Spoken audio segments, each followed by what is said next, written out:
श्रीशुक उवाच एवमेतत् पुरा पृष्टो मैत्रेयो भगवान् किल क्षत्रावनं प्रविष्टेन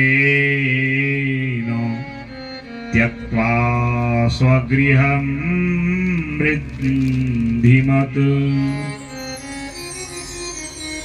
परम मंगलमय भागवत भगवान को नमन करते हुए अपने पूज्य माता पिता सद्गुरुदेव इष्ट परम आराध्या को नमन करते हुए कलिमल से पावन करने वाली पावनी ज्ञान गंगा श्रीमद् भागवत महापुराण कथा तृतीय दिवस कथा सत्र में आरंभ हो रही है। आप सभी रसिक प्रेमियों को भागवत कथा रसिक प्रेमियों को अनंत शुभकामनाएं हैं। आप पर मेरे गोविंद की ये कृपा बरस रही है। आप यहाँ पर बैठ के भगवान की लीलाओं का गुणगान श्रवण कर रहे हैं। अनेक जन्मों के पुण्य कर्म से ही ये कथा मिलती है और ये कथा मिल रही है तो इसका हमें अधिक से अधिक रसपान कर आनंद लेना चाहिए। ना जाने किस रूप में नारायण मिल जाए, इस कथा के द्वारा किस रूप में वो परम ब्रह्म परमात्मा हमको मिल जावे, अपनी ऐसी दिव्य कृपा कर दे जिस कृपा से हमारा जीवन सफल हो जाए और हम अपने लक्ष्य को प्राप्त कर लें। ऐसी जो ये भागवत है, इस भागवत कथा के द्वारा हमें आत्मचिंतन करना चाहिए। ये कथा एक प्रकार का मोटिवेशन है, अपने आप को बदलने का, अपने आप को समझने का, अपने आप को तोलने का। कई लोग बड़े अकड़ में बात करते हैं, कोई धन की अकड़, कोई शक्ति की अकड़, कोई पद की अकड़। ये कथा बताती है सबकी अकड़ रखी की रखी रह जाती है, धरी की धरी रह जाती है। साथ तो केवल धर्म जाएगा, साथ आपका कर्म जाएगा, साथ आपके ये कथा के पुण्य जाएगी। ये पुण्य रूपी कथा आपका सहयोग करेगी। ये मानव तन खाने पीने ऐसो आराम के लिए नहीं मिला है। खाना पीना ऐसो आराम तो पशु भी करता है, पर पशु अपना परलोक नहीं जानता और हम लोग जानते हैं कि फिर क्षीणे पुण्य मर्त्य लोके विशन्ति, फिर इसी संसार में आना है और अच्छा कर्म किया है तो अच्छा घर, अच्छा ज्ञान, अच्छी बुद्धि, अच्छा बल मिलेगा। और अगर ऐसे ही उल्टे सीधे कर्म किए हैं तो कुकर शूकर आदि की योनि में भटकना पड़ेगा, दुर्गति होगी, कीड़ा मकोड़ा बनना पड़ेगा, 84 लाख योनियों की यात्रा करना पड़ेगा, यम के दूतों के द्वारा यम की यातनाएं भोगनी पड़ेंगी, नरक यात्राएं भोगनी पड़ेंगी। तो इसीलिए कथा हमें आईने की तरह, दर्पण की तरह अपना आत्मचिंतन कराने वाला दृश्य दिखाती है कि भाई तेरी हैसियत क्या है। इतनी अकड़ ये धकड़ सब यहीं रह जानी है। धर्मम अनुगच्छति, साथ में आपका किया हुआ सत्कर्म ही जाएगा। और आपने पूर्व जन्म में सत्कर्म किया था, इसीलिए आप भगवान की कथा को सुन रहे हो। तन मन धन सब कुछ तेरा, तेरा तुझको अर्पण क्या लागे मेरा। जो कुछ भी है हे प्रभु ये तेरा है। हम तो एक चौकीदार की तरह हैं, एक रखवाली करने वाले हैं और तू जैसा जैसा कराए हम वैसा वैसा करें। ऐसा समर्पण भाव से जब हम सत्कर्म में लगते हैं तो हमारे जीवन का लक्ष्य भी हमें मिल जाता है। और ये इसी लक्ष्य तक पहुंचाने वाली ये कथा है। राजा परीक्षित की आपने कल कथा सुनी। पांडवों के धराधाम को त्याग कर स्वर्गारोहण के पश्चात राजा परीक्षित ने 36 वर्ष की आयु में सारी पृथ्वी को जीत लिया। कौन है राजा परीक्षित? आपने कल सुना। अर्जुन और सुभद्रा से पुत्र हुए थे वीर अभिमन्यु। इनका ब्याह उत्तरा देवी से हुआ था। उत्तरा अभी सगर्भा है, गर्भ में बालक है। और यहां कौरवों ने छल से चक्र व्यूह में अभिमन्यु को वीर गति प्रदान करा दी। अश्वत्थामा अपने मरते हुए मित्र दुर्योधन को पांडवों के वंश के विनाश का संकल्प देता है। 5 पांडवों के 5 पुत्रों का मस्तक काट के लाया। और जब पता चला कि अभी उत्तरा के गर्भ में बालक है, वहां भी ब्रह्मास्त्र से इसको मारना चाहता है। और उत्तरा माने भगवान द्वारिकानाथ श्री कृष्ण को पुकारा, पाहि पाहि महायोगिन देव देव जगतपते, आइए मेरी रक्षा करिए, मेरे गर्भ के बालक को ब्रह्मास्त्र ने मार दिया है। और भगवान गर्भ में प्रवेश किए सूक्ष्म रूप में। ईसेना जीवितः पुनः, भगवान ने उस बालक को पुनः जीवित कर दिया। भगवान माने अकर्तुम कर्तुम अन्यथा कर्तुम सकता, जो असंभव को संभव कर दे, उसी का नाम है भगवान। और यही बालक परीक्षित नाम से पृथ्वी लोक में विख्यात हुआ। 36 वर्ष की आयु में इसने सारी सप्तद्वीप वसुंधरा में एकाधिपत्य कर लिया, चक्रवर्ती सम्राट बन गया।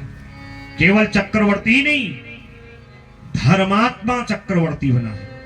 ऋषि संत महात्मा ब्राह्मण उनकी सेवा करता है।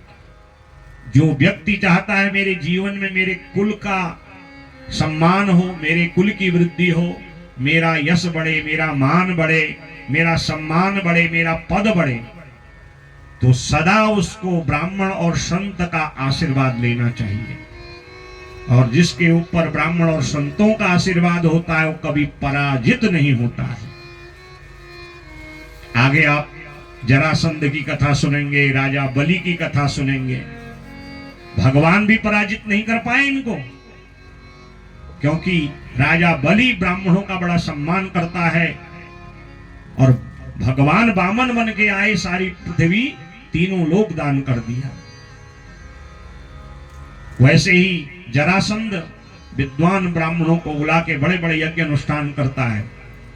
और भगवान भी भीम से इनको ले गए उसको मरवाने के लिए, स्वयं नहीं मार पाए, क्योंकि भगवान भी कहते हैं जिसके ऊपर ब्राह्मणों का वरद हस्त होता है ना, अब वो ब्राह्मण गायत्री उपासक होना चाहिए, स्वाध्यायी होना चाहिए, जप तप करने वाला होना चाहिए, निष्ठावान होना चाहिए, संतोषी होना चाहिए। ऐसा ब्राह्मण जो कह दे वो प्रत्यक्ष होता है। इसीलिए ये राजा परीक्षित किसी भी संत ब्राह्मण का अपमान नहीं करता। कलयुग ने बुद्धि बिगाड़ी तो शमीक ब्राह्मण के गले में मरा सर्प डाला। उनके बेटा श्रृंगी ने श्राप दे दिया, इति लंघित मर्यादम तक्षकः सप्तमेहनि। जिस राजा ने अमर्यादित कर्म कर मर्यादा का उल्लंघन कर मेरे पिता के गले में मरा सर्प डाला है, 7वें दिन तक्षक आए और उसको डसे, उसकी मृत्यु हो जाए। राजा परीक्षित को जब ये सब पता चला तो राजा परीक्षित सीधे गंगा तट पे गए, जहां सुखदेव भगवान अभी भागवत श्रवण करके आए थे वेद व्यास जी के मुखारविंद से। हजारों ऋषि महर्षि राजर्षि विराजमान हैं और राजा को सन्मुख रखा, कहा आप प्रधान यजमान हैं, प्रधान श्रोता हैं, जो पूछना है पूछ लीजिए, क्योंकि आपके पास 7 ही दिन बचे हैं। और तब राजा परीक्षित ने सुखदेव भगवान को प्रणाम कर पूजन कर अपने आत्म कल्याणार्थ प्रश्न किया। अतः पृच्छामि संसिद्धिं योगिनां प्रवरं गुरुः पुरुषस्येह यत कार्यं म्रियमाणस्य सर्वधा। योगिनां परमं गुरुं, मैं आपसे निवेदन करता हूं कि मरने वाले जीव का धर्म क्या है। और तब जीवन चक्र को, मानव जीवन की महत्ता को समझाया और कहा 7 दिन में तेरे लिए एक सरल सूत्र है, वो है भागवत का। इदम भागवतम नामो पुराणम ब्रह्म सम्मतम अधीतवान द्वापरादौ पितुर्द्वैपायनादहम। मैं तुझे 7 दिन भागवत की कथा सुनाऊंगा, तेरे मन से मरने का भय दूर हो जाएगा और तू निश्चल मन से भगवान का चिंतन कर अंततो गत्वा परम गति को प्राप्त हो जाएगा। तब राजा ने प्रश्न किए, भगवान के कितने अवतार होते हैं, किन किन अवतारों में क्या क्या लीला की है, ये सृष्टि का कैसे निर्माण हुआ। चतुश्लोकी भागवत सुनाई सुखदेव जी ने, भागवत जी के 10 लक्षण जो आपने कल श्रवण करे। तब सुखदेव कहते हैं कि जो प्रश्न आज आप कर रहे हो राजा परीक्षित, वही प्रश्न एक बार गंगा तट के किनारे हरिद्वार में मैत्रेय महात्मा से आपके बूढ़े दादा परदादा विदुर महाराज जी ने किए थे। तब राजा ने निवेदन किया, कुत्र क्षत्र भगवता मैत्रेयास संगमः कदा वा सह संवाद एतद् वर्णयेन प्रभु। हमारे बूढ़े दादा विदुर जी का और मैत्रेय जी का मिलन कैसे हुआ। तब सुखदेव जी ने महाभारत आरंभ होने से पहले की एक घटना सुनाई। कहा, जब तुम्हारे बूढ़े दादा धृष्टराष्ट्र जो सदा पुत्र मोह में अंधा रह करके तुम्हारे दादा लोगों के प्रति पक्षपात किया करते थे, अन्याय किया करते थे, यहां तक कि लाक्षागृह में उनको जलाने की योजना भी बनाई। वो तो भगवान के संरक्षण में है, सो बच गए। वनवास अज्ञातवास में उनको मारने का, पराजित करने का कितना षड्यंत्र किया।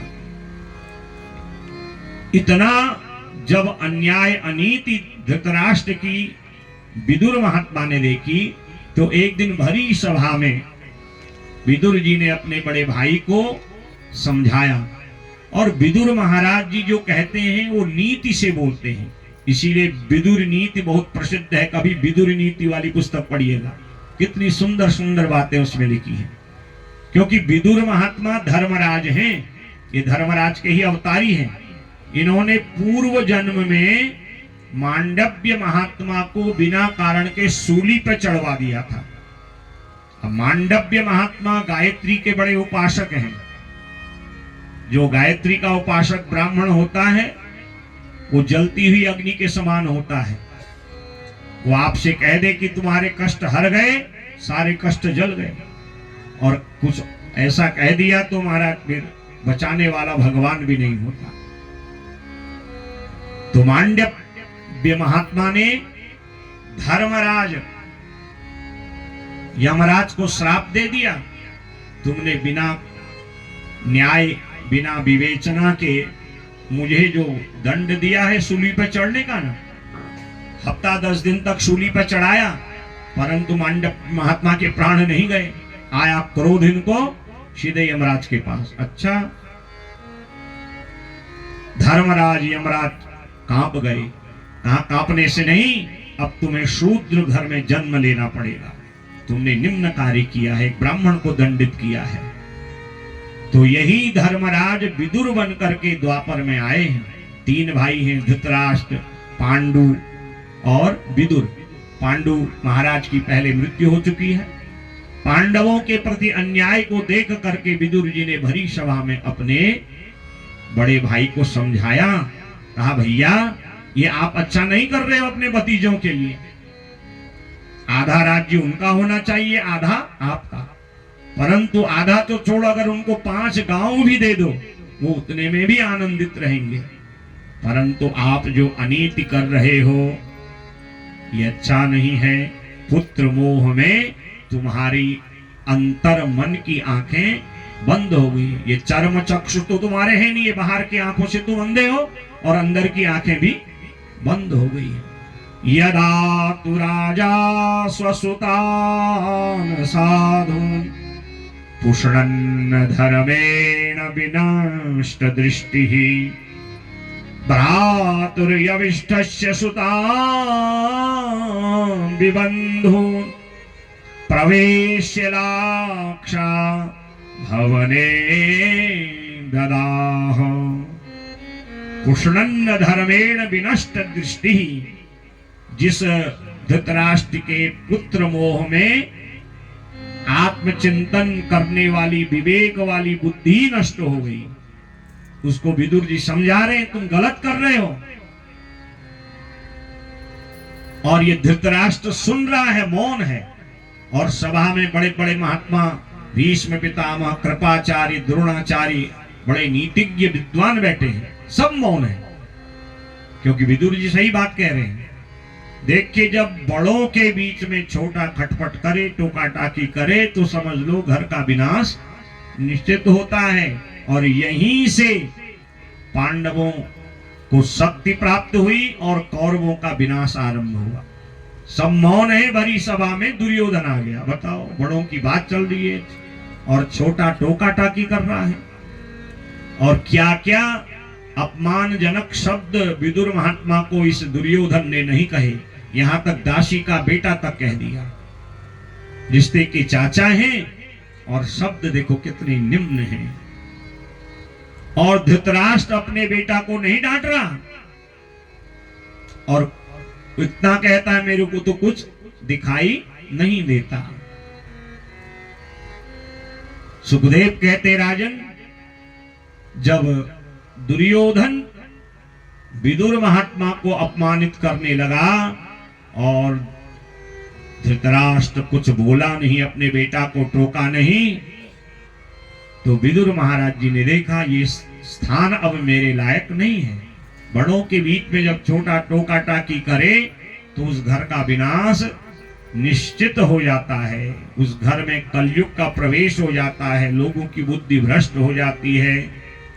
विदुर महाराज जी ने देखा ये समय और ये स्थान मेरे लिए नहीं है, और अपने धनुष बाण को अपने बड़े भाई धृतराष्ट्र के चरणों में रखा, ताकि धृतराष्ट्र कौरवों को ये न लगे कि ये धनुष बाण लेके पांडवों से मिल गया। सनिर्गतः कौरव पुण्य लब्धो गया भयातीर्थ पदः पदानि अन्वाक्रमत पुण्य चिकीर्षयोर्व्याम् स्वधिष्ठितो यानि सहस्रमूर्तिः सनिर्गतः। विदुर महाराज जी उस राजमहल से निकले, अपनी पत्नी सुलभा का पकड़ा हाथ और सीधे यमुना तट पर बनाई कुटिया और दिन रात भजन करने लगे। मैं जपूं सदा तेरा नाम, दयालु दया करो। मैं जपूं सदा तेरा नाम, दयालु दया करो। मैं जपूं सदा तेरा नाम, दयालु दया करो। मैं जपूं सदा तेरा नाम, दयालु दया करो। दयालु दया करो, दयालु दया करो। दयालु दया करो, दयालु दया करो। कृपालु कृपा करो, कृपालु कृपा करो। मैं तो जपूं सदा तेरा नाम, दयालु दया करो।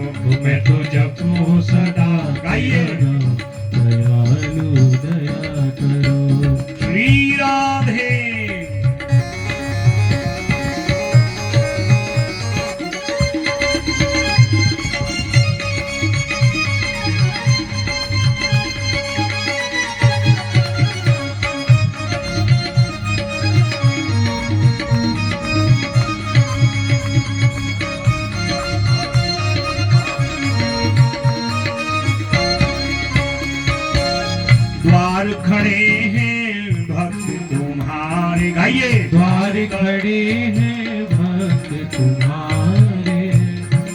काहे के लिए आए हम लोग? भंडारा खाने या चाय पानी पीने, गप मारने? अभी 3 घंटा तो कथा के हैं, 3-3.5 घंटा। तो यहाँ आके अगर ये नहीं कहा, ये नहीं सुना, तो ये यात्रा निरर्थक हो गई ना। वैसे तो मौका नहीं है दुनियादारी से, है सब अपने अपने। मैं भी गृहस्थी हूँ, हमको भी इतना समय कहाँ होता है, पर जितना समय इसके लिए दिया है तो इसी के लिए ही और आए हैं। और महाराज ऐसे बैठे हैं जैसे किसी से लड़के आए होंगे। लड़ाई कथा मंडप के बाहर, यहाँ आए तो आनंद से गाइए। ये आनंद बार बार नहीं मिलेगा, मिल रहा है, इसका लाभ लीजिए। द्वार खड़े हैं भक्त तुम्हारे, द्वार खड़े हैं भक्त तुम्हारे, अपनी कृपा के खोलो द्वारे, अपनी कृपा के खोलो द्वारे। द्वार खड़े हैं भक्त तुम्हारे, द्वार खड़े हैं भक्त तुम्हारे, अपनी दया के खोलो द्वारे, अपनी दया के खोलो द्वारे। मेरे पूर्ण हो सबका दयालु दया करो। वो मेरे पूर्ण हो सबका दयालु दया करो। मैं जपूं सदा तेरा नाम दयालु दया करो। वो मैं जपो सदा तेरा नाम दयालु दया करो।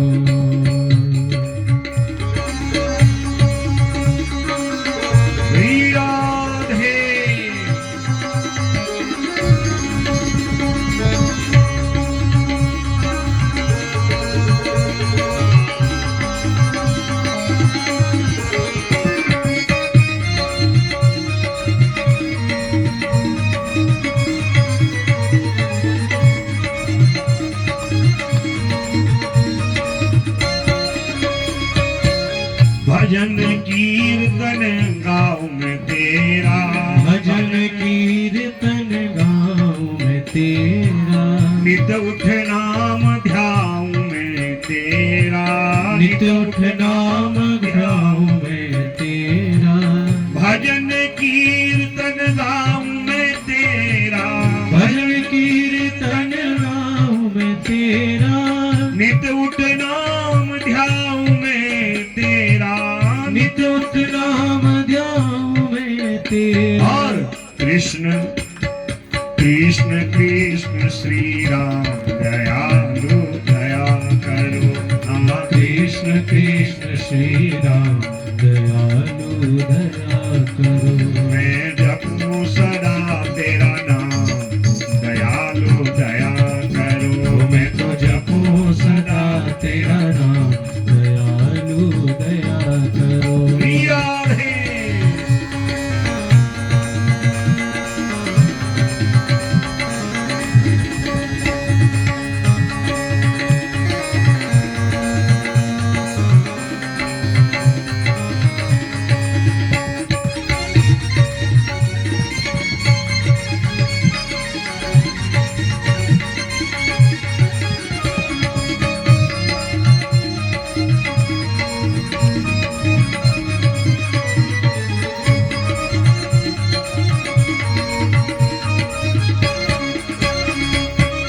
साधु संतों की संगत देना, साधु संत की संगत देना, नाम अपने की रंगत देना, नाम अपने की रंगत देना। साधु संतों की संगत देना, साधु संत की संगत देना, नाम अपने की रंगत देना, नाम अपने की रंगत देना। दास जय हो दास बना लो भगवान दयालु दया करो। तो मुझे दास बना लो भगवान दयालु दया करो।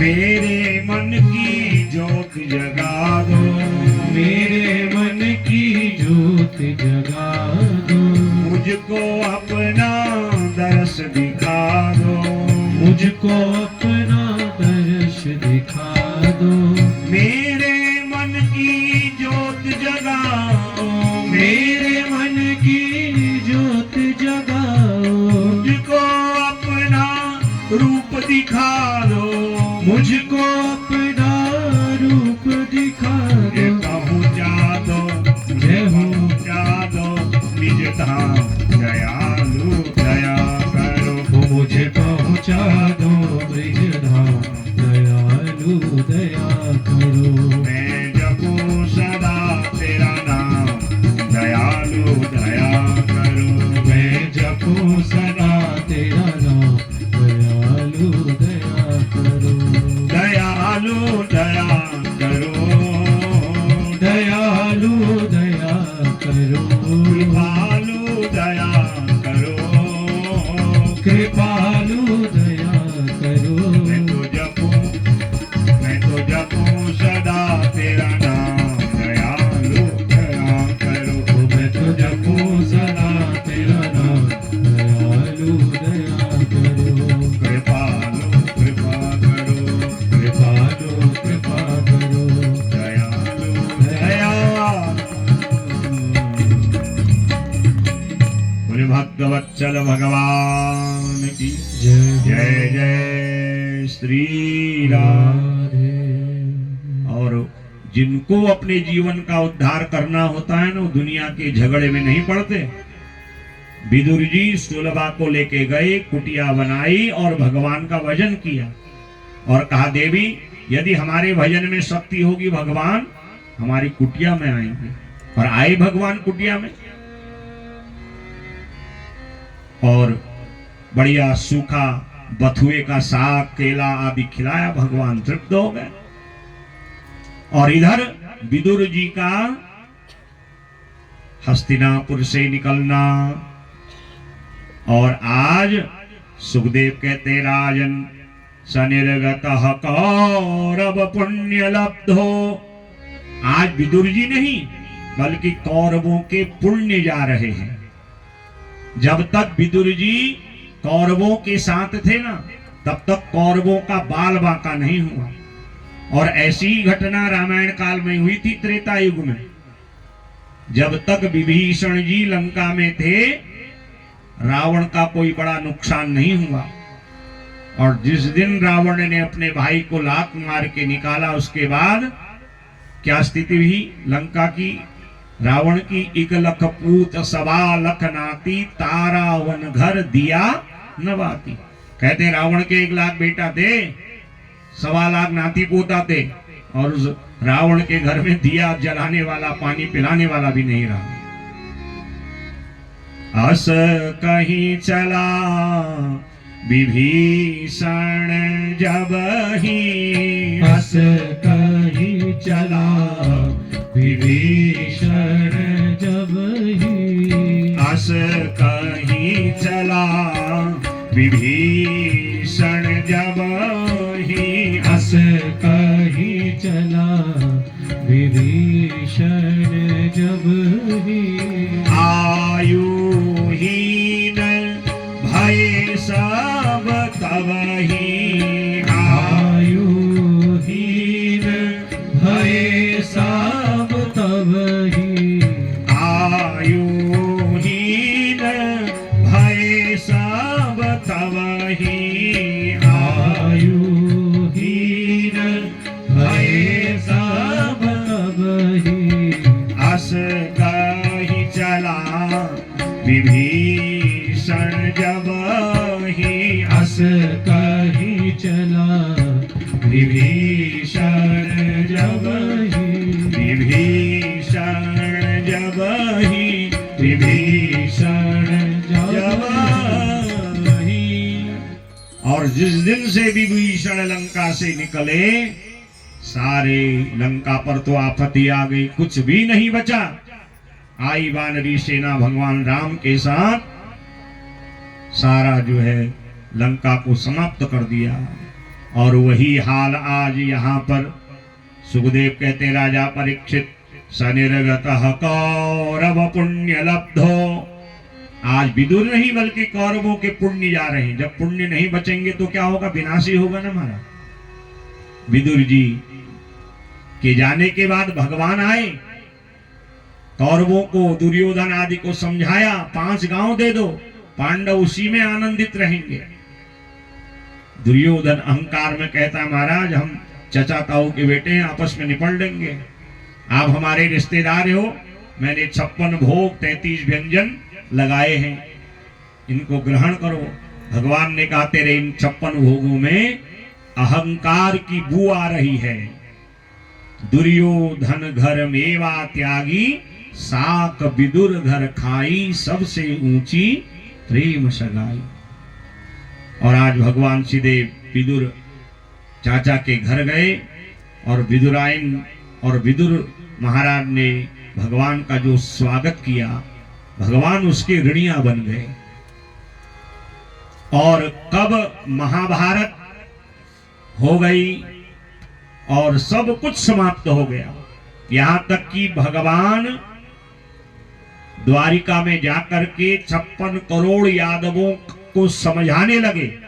ये 56 करोड़ यादव ब्राह्मण और संतों के श्राप से आपस में लड़ झगड़ के मदिरा पान करके जब मरने लगे तो भगवान प्रभास क्षेत्र में आए।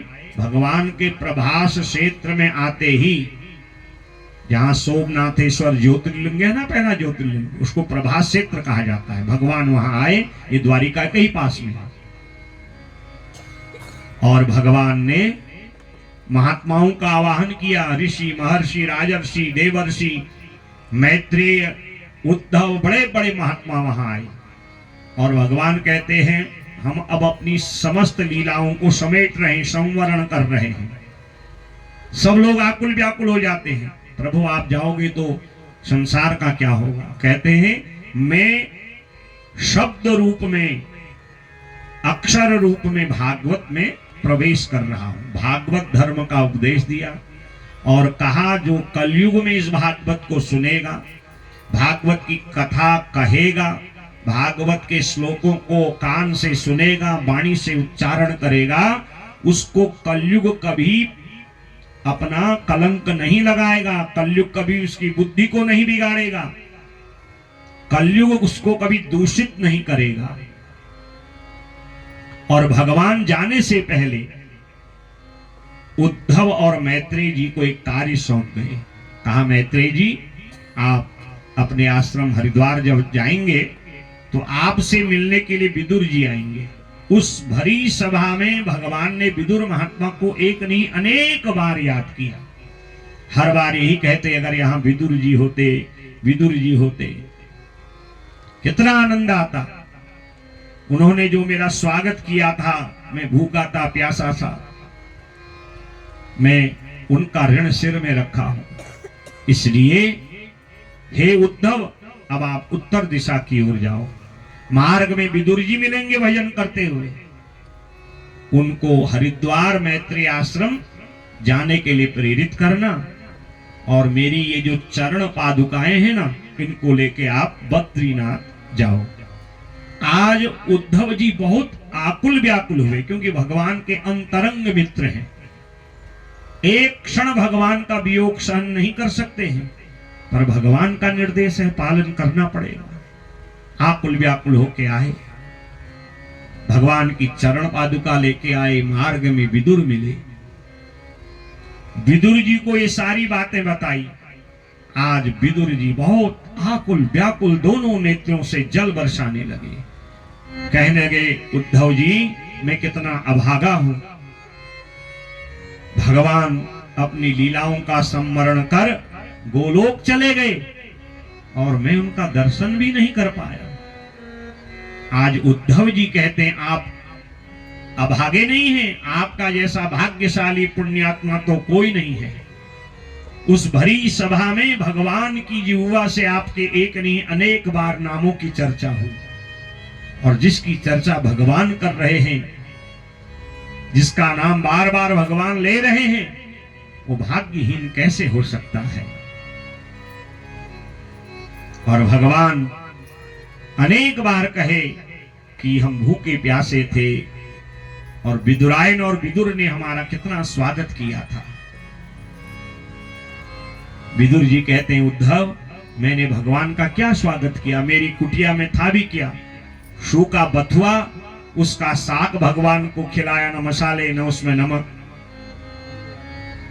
और विदुरायन केला स्वयं खा गई, छिलका भगवान को दिया और भगवान बड़े प्रेम से उसको ग्रहण कर गए। और इतना मात्र खिलाने से ही भगवान ऋणिया बन गए। उद्धव जी कहते, महाराज आपने तो कम से कम बथुए का साग, केले के छिलके भगवान को खिलाए। अरे भगवान तो भाव के भूखे हैं, वो धन संपत्ति नहीं देखते, वो भक्ति के मन और सन्मति को देखते हैं, वो देने वाले के भाव को देते हैं। आपको तो पता है ना कि पूतना भगवान को क्या देने आई थी। अहो बकीयम सनकालकूटम जिघांक्षया पाययदप्यसाध्वी लेभे गतिं धात्युच्युतां ततोऽन्यं कम वा दयालुं शरणं व्रजेम, कम वा दयालुं शरणं व्रजेम। बकी बकासुर की बहन कौन है? पूतना। 5वें दिन की कथा में सुनेंगे पूतना की कथा आप लोग। राक्षस के पास होता क्या है? जहर ही तो होता है, क्योंकि तामस देह भजन नहीं हुई, तामस पदार्थों को खाता है, खाते खाते जहर उगलता है, जहर ही देता है। पूतना के पास जो था वही तो दिया, और भगवान ने पूतना के दूध का पान किया, रक्त का पान किया, और पूतना के जहर को भी पिया, और अंततः उसके प्राण पी के लेभे गतिं धात्युच्युतां ततोऽन्यं। और उस पूतना को नरक आदि नहीं, धात्र्योचित गति, जो गति मां देवकी, जो गति मां यशोदा को दी, वही गति पूतना को दी। और यहां तक कि पूतना से भगवान ने रिश्तेदारी तक निकाल दी। जो दूध पिलाए वो मां या मां जैसी, और जो मां जैसी वो मासी। पूतना से भगवान ने रिश्तेदारी भी निकाल दी और उसका जहर पी के परम मोक्ष गति प्रदान करा दी। अर्थात विदुर महाराज जी जो जहर देने वाले को भी मोक्ष दें, कितने वो दयालु हैं, कितने कृपालु हैं। आपने तो कम से कम उनको बथुए का साग खिलाया। बस मैं तो एक संदेश लेके यहां पर आया था, और वो संदेश है कि भगवान जाते वक्त भागवत उपदेश दिए, भागवत जी में प्रवेश कर गए। अब आपको उन उपदेशों को मैत्रेय जी के द्वारा हरिद्वार में श्रवण करना है। मेरा मन तो बहुत क्षुद्र है, मैं भगवान के बिना एक क्षण नहीं रह सकता, परंतु भगवान ने कुछ जिम्मेदारी दी थी आपके लिए संदेश, और अपनी चरण पादुकाओं को बद्रीनाथ में रखने के लिए। उद्धव जी बद्रीनाथ गए, भगवान की चरण पादुकाएं रखी और ध्यान में लीन होके उनमें मिल गए। बोले उद्धव जी महाराज की जय। विदुर जी ने एक क्षण नहीं लगाया, आई मौज फकीर की, दिया झोपड़ा फकीर के पास होता क्या है हमारा, और महाराज सीधे गए हरिद्वार। मैत्रेय महाराज को पहचान गए, और मैत्रेय जी ने उद्धव को पहचान लिया। बोले मैत्रेय जी महाराज की। भगवान के मुखार बिंद से भागवत सुनी है मैत्रेय जी ने। एक दूसरे को प्रणाम किया। 4 मिले 64 किले, 20 रहे कर जोर, हरिजन से हरिजन मिले, बिहसे 7 करोड़। एक दूसरे का आलिंगन किया, एक दूसरे को नमो नारायण किया, प्रणाम किया। दोनों का शरीर रोमांचित। संत जब संत से मिलता है तो सत की चर्चा करता है। दुनिया के लोग दुनिया से मिलते हैं, हम तो कथा में भी शायद 2-3 घंटा मन से बैठे न बैठे, उसमें भी पैलागा है और अपनी असल कुशल, वो सब उसी समय याद आता है। चाय की अलग याद आती है, और जो धूम्रपान आदि करने वाले हैं उनको वो याद आती है, भगवान की याद नहीं आती, क्योंकि हम दुनिया के लोग हैं। और जो संत हैं वो सत उस परमात्मा की ही चर्चा करता है।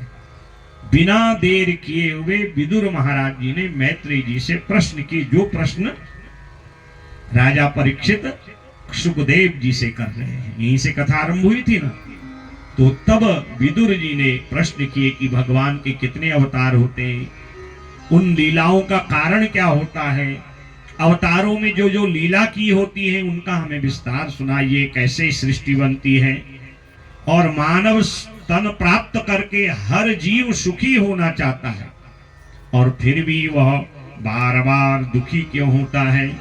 सुखाय कर्माणि करोति लोको न तै सुखम वान्यदुपारमं वा विन्देत भूयस्ततैव दुःखं यदत्र युक्तं भगवान वदेन्नः। प्रत्येक प्राणी संसार में सुखी होना चाहता है, यहां तक कि चिड़िया भी सुख जीवन जीने के लिए घोंसला बनाती है, बताती है। परिवार में बच्चों का पालन पोषण करती है ताकि मुझे भी बुढ़ौती में ये संतान सुख दे। अब मनुष्य तो दिन रात सुख के लिए प्रयत्नशील है। आज एक सुख की इच्छा, कल को दूसरी सुख की इच्छा, और सब कुछ मिल जावे। अब आप उससे पूछिए आप कितने सुखी हो, वो आपको 10 दुख बता देगा दुनिया का। कल आपको निवेदन किया ना कि संसार में सब कुछ होने पर भी 3 प्रकार के शूल, 3 कांटे सबको चुभे हैं। कोई मानसिक रोगी है, कोई शारीरिक रोगी है, और कोई देवताओं के कारण दुखी है। दैविक दैहिक भौतिक तापा। तो इन 3 तापों की निवृत्ति कैसे हो, यही विदुर जी प्रश्न करते हैं। आपने संसार में अपना घर बनाया, विवाह किया, आपके बच्चे हुए, किसके लिए? ताकि मेरा जीवन सुखमय हो। तो क्या सुख मिला? जब तक जमीन नहीं थी हल्द्वानी में, महाराज इच्छा होती थी एक छोटा सा जमीन का टुकड़ा होता, जिनके मकान है महाराज वो कितना सुखी है। और भगवान की कृपा हुआ, ले लिया भरतपुर में एक जमीन का टुकड़ा महाराज। अब जब तक जमीन नहीं थी तब तक एक कांटा था कि होता तो मैं भी शायद राजा बन के ठाट करता, ले लिया। अब उसके साथ एक नया कांटा चुभना शुरू हो जाए कि बढ़िया सा मकान बनता महाराज 30-40-50 लाख में, और भगवान की ऐसी कृपा बन भी गया तो मन में शांति हो गई? नहीं। अब घर के सजावट के लिए तो चाहिए ना महाराज, कभी सोफा सेट चाहिए, कभी बर्तनों का सेट चाहिए, फिर गृहस्थी का सेट चाहिए। विवाह हो गया 2-4 साल, अगर संतान नहीं हुई तो वो अलग से दुख है। और भगवान की ऐसी कृपा जागेश्वर भगवान की कि बच्चों का भी सेट हो गया, और जिंदगी सेट करते करते बुढ़ौती में खुद ही अपसेट हो जाता है। तो क्या इसीलिए हमने गृहस्थ जोड़ा था? गृहस्थ जोड़ा, पत्नी सेवा करेगी, और पत्नी को आया गुस्सा, महाराज उठा के बर्तन ही फेंक दिया बाहर को। मोहल्ले में अलग तमाशा दिखाया, तब लगता था नहीं गांव में ही बढ़िया था महाराज, खटियोला में ही बढ़िया था महाराज, दुनिया में ही बढ़िया जिंदगी थी। बच्चों को पाला पोसा और बच्चों की पढ़ाई लिखाई, बढ़िया शिक्षा दीक्षा हो गई, ब्याह हो गया, पकड़ा दुल्हनिया का हाथ, वो हल्द्वानी से भी दिल्ली और बेंगलोर की ओर चला गया, विदेश चला गया। अब खाओ क्या करते हो? फिर सर पे हाथ लगा के रोते रहो। और यहां से क्यों गए थे? कि हमें सुख मिलेगा। यही बात को कह रहे हैं विदुर जी, सुखाय कर्माणि करोति लोको। प्रत्येक व्यक्ति जीव सुखी होने के लिए कर्म करता है। क्या उसको सुख मिलता है? एक न एक कांटा किसी न किसी रूप से व्यापार कर रहा है। जब तक बढ़िया चल रहा है ठीक है, जिस दिन थोड़ा सा नुकसान हुआ कितना क्लेश हो जाता है हमारा। खूब पैसे हो गए, 2-4 लोगों ने पैसे मांग ले, रिश्तेदारों ने वापस नहीं किए, कितना टेंशन होता है हमारा। सब मौज हो रही है, थोड़ा शरीर में रोग लग गया, डॉक्टर कहता ज्यादा खा भी नहीं सकता है तू, ज्यादा खाएगा बीमारी बढ़ेगी।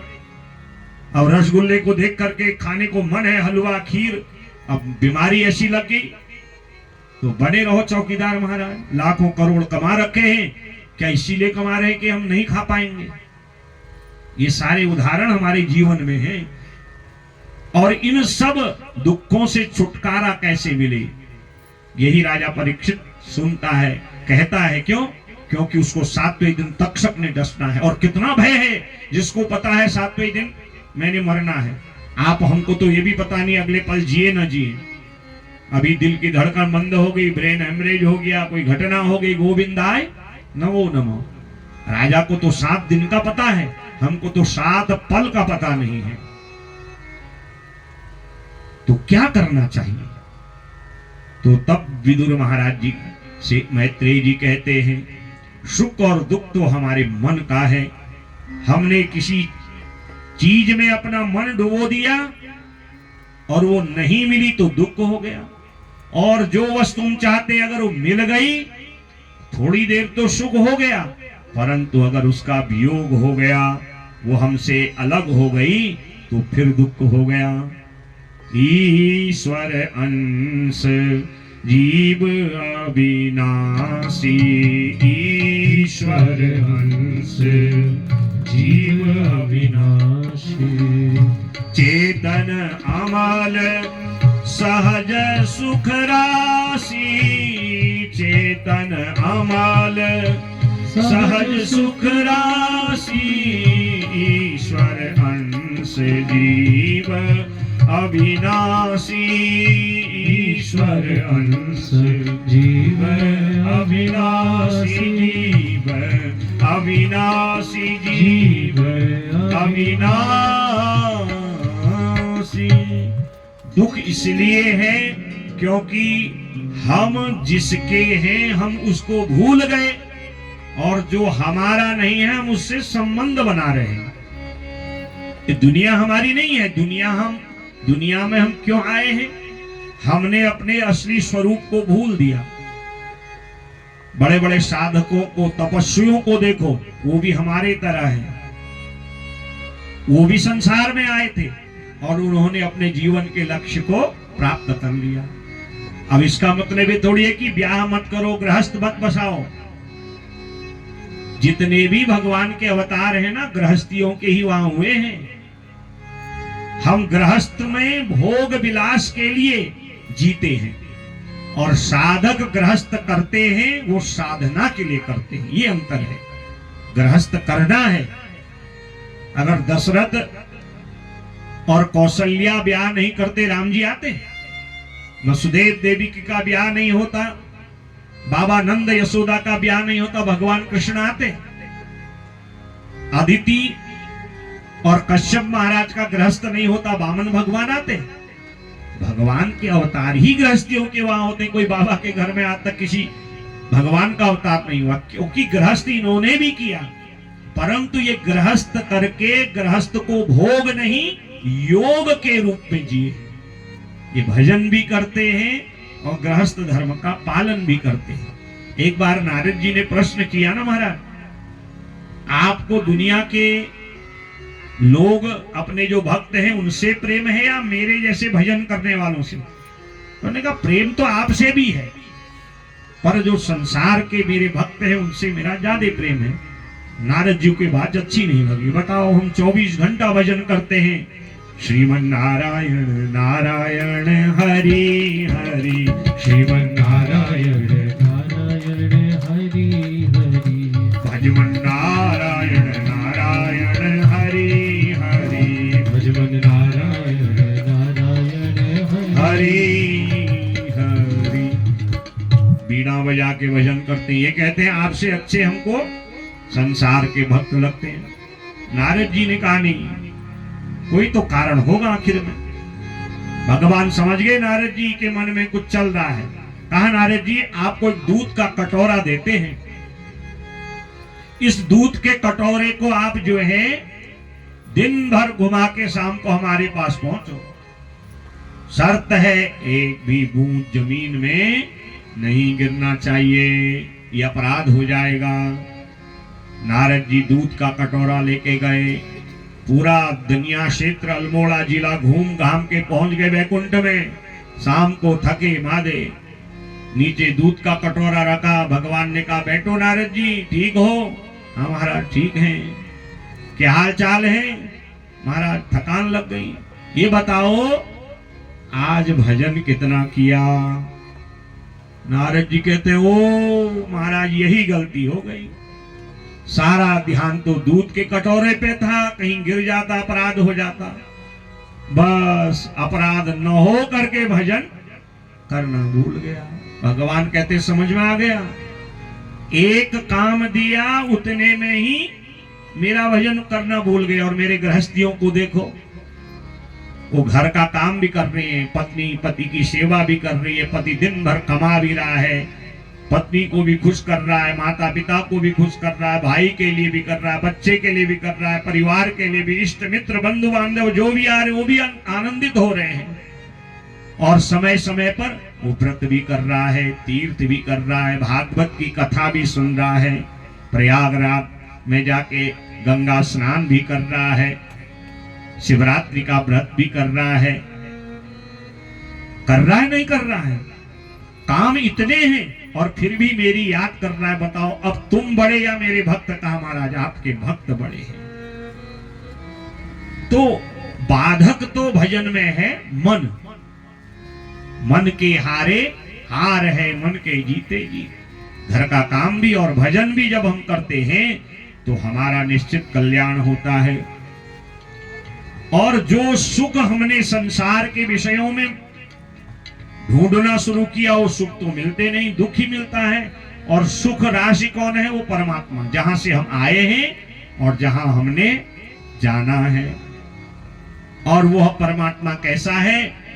उसने 14 लोकों का एक अंडाकार ब्रह्मांड बनाया, मन में संकल्प किया, और हिरण्यमयः स पुरुषः सहस्र परिवत्सरान्, और वो स्वर्ण का अंडा फूटा और उसमें भगवान प्रकट हुए, जिनके 4 हाथ हैं और नाभि से कमल निकला है और कमल में ब्रह्मा जी विराजमान हैं। बोले हिरण्यगर्भ भगवान की। नारद जी को उन्होंने भागवत जी का उपदेश दिया, जो उपदेश नारायण ने ब्रह्मा को दिया, और वही ज्ञान ब्रह्मा ने अपने पुत्र नारद को दिया। नारद जी ने वही ज्ञान वेद व्यास जी को दिया। ध्यान किया, ब्रह्मा जी ने संकल्प करते ही पृथ्वी जल तेज वायु आकाश को बनाया, मन अंतरात्मा चित्त को अष्टधा प्रकृति बनाई। फिर संकल्प करते ही ब्रह्मा जी ने 10 पुत्रों को बनाया, अत्रि वशिष्ठ पुलह मरीचि क्रतु दक्ष पुलह पुलस्त्य भृगु वशिष्ठ दक्ष नारद, इनको बनाया। जैसे ही पृथ्वी बनी थी इतने में एक राक्षस आया और पृथ्वी का हरण करके ले गया। तब देवताओं ने ब्रह्मा जी की स्तुति करी और ब्रह्मा जी को जोर की एक छींक आई, नाक से छींक, और उससे भगवान वराह प्रकट हो गए। बोले वराह भगवान की। अब आजकल यहाँ घर घरों में वराह आ रहे हैं। अब वो वराह कौन से हैं पता नहीं, मैं तो इस वराह भगवान की कथा सुना रहा हूं आपको। तो तब विदुर जी ने निवेदन किया कि ये छींक से निकलने वाले वराह भगवान क्यों प्रकट हुए, और कौन वो राक्षस था जो पृथ्वी का हरण करके ले गया। तब भगवान की दिव्य कथा सुनाते हुए मैत्रेय जी कहते हैं, और सुखदेव राजा परीक्षित को जब ब्रह्मा जी ने सृष्टि बनाई, उनके सबसे प्रथम पुत्र हुए मरीचि, और मरीच के बेटा हुए कश्यप। कश्यप महाराज जी ने गंगा तट पर कुटिया बनाई, खूब भजन किया। ब्रह्मा के निर्देश पर दक्ष की 60 कन्याओं में से, ये अंदर जरा बच्चों को करो, जरा बच्चों को शांत करो। तो जो है कश्यप महाराज ने दक्ष की 60 कन्याएं हैं, उनमें 13 कन्याओं से ब्याह किया। दीति, अदिति, सुरसा, धनु, काष्ठा आदि, ये सारी सृष्टि इन्हीं 13 कन्याओं की है। दीति से बड़े बड़े दैत्य हुए और अदिति से इंद्रादि देवता हुए। एक दिन सायंकाल में संध्या पूजा का समय था। कश्यप महाराज आसन में विराजमान होकर आचमन कर रहे थे, गायत्री का जप कर रहे थे, और उसी समय दीति माता सज धज के आई। कहा, मेरी जो सौत है बहन अदिति, उसके इंद्रादि बड़े बड़े देवता हैं, तो इसलिए मुझे भी बलशाली पुत्र चाहिए। कश्यप महाराज ने इशारा किया कि देखो देवी, ये सायंकाल का समय भोग विलास आदि का नहीं है, संतान उत्पत्ति के लिए नहीं है, ये भगवान के भजन के लिए है। एतस्यां साध्वी संध्यायां भगवान भूत भावनः परीतो भूत परषद्भिर् वृषेणाटति भूतराट। ये जो सायंकाल है, 2 सांझ एक होती है ना, इस समय हम जब छोटे छोटे थे हमारी माता कहती थी, बच्चों 2 सांझ एक है गई, दिया बत्ती करो, भगवान आरती करो। अब गांव में तो अभी ये संस्कार है ही, शहरों की स्थिति बहुत खराब है। 2 सांझ एक हुए नहीं, घर में लगाया ताला और महाराज चाट पकौड़ी खाने जा रहे हैं। चाट पकौड़ी तो छोड़ो, आजकल जो विदेशी चाइनीज चीजें हैं जिनको खा के कितनी बीमारियां हो रही हैं। अभी अक्टूबर में हम देहरादून पे कथा कर रहे थे, सायंकाल को कथा के बाद 6 बजे हम लोग, कोई कॉलेज वाले उन्होंने बुलाया, महाराज जी आप आएंगे हमारे घर। तो मैं अपने साथ सहयोगी लोगों के साथ जा रहा था, तो जगह जगह गाड़ी जाम में फंस रही थी।